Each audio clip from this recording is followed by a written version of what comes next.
you doing, good people? This is the 8-Bit Animal. Okay, so today we're going to talk about a puzzle game.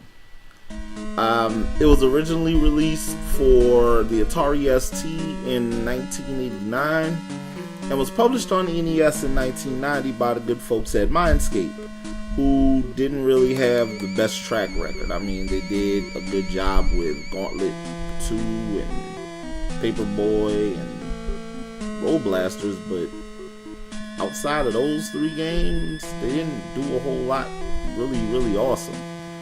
But this game, they captured the spirit of the PC title really pretty well, despite the fact that the colors are kind of drab and, you know.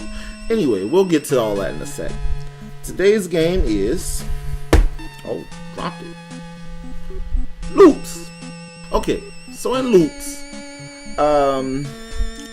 your objective is to create circular loops using these puzzle pieces that are given to you.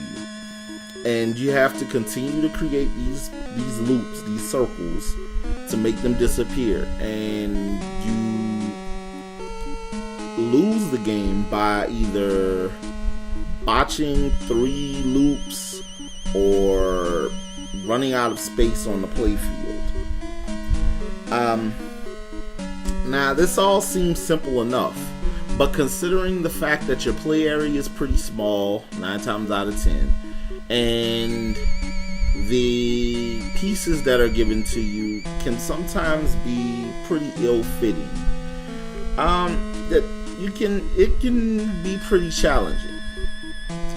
Now, this game, there's not a whole lot to this game beyond what I just told you. It's a pretty straightforward, basic puzzle game.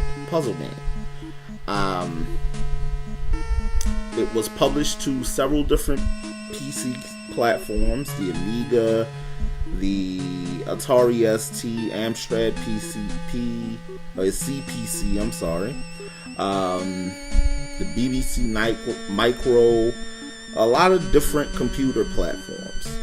And it was popular on those platforms because, let's face it, puzzle games are popular on computers.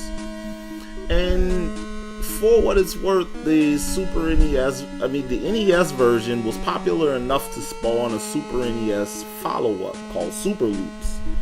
And it was more of the same, but with better sound and with varied backgrounds. In the NES version of Loopz, the color is really dark and drab.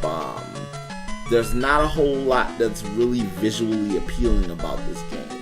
And you could say that those things don't matter in puzzle games, but, you know, a game like Tetris that didn't have a lot to work with graphically at least gave you bright colors and, you know, fun soundtrack.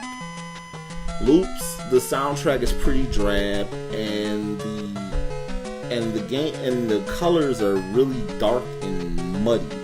So the game has to strictly rely on gameplay. And while the gameplay is engaging and it does what it's supposed to do, it can get kind of boring after a while. So unless you're really a fanatic when it comes to puzzle games and you're always gobbling up good puzzle games, you'll probably grow tired of Loopz pretty quickly. Now, finding a copy of Loopz shouldn't be that hard. I stumbled across the copy that I have. It was pretty inexpensive. I think I paid $3 for it, something like that. So yeah, if you come across a copy of Loopz, you should definitely jump on that. Give yourself a good time with the solid yet incredibly understated puzzle game. Today, this has been the 8-Bit Animal, and I'll catch you beautiful people tomorrow.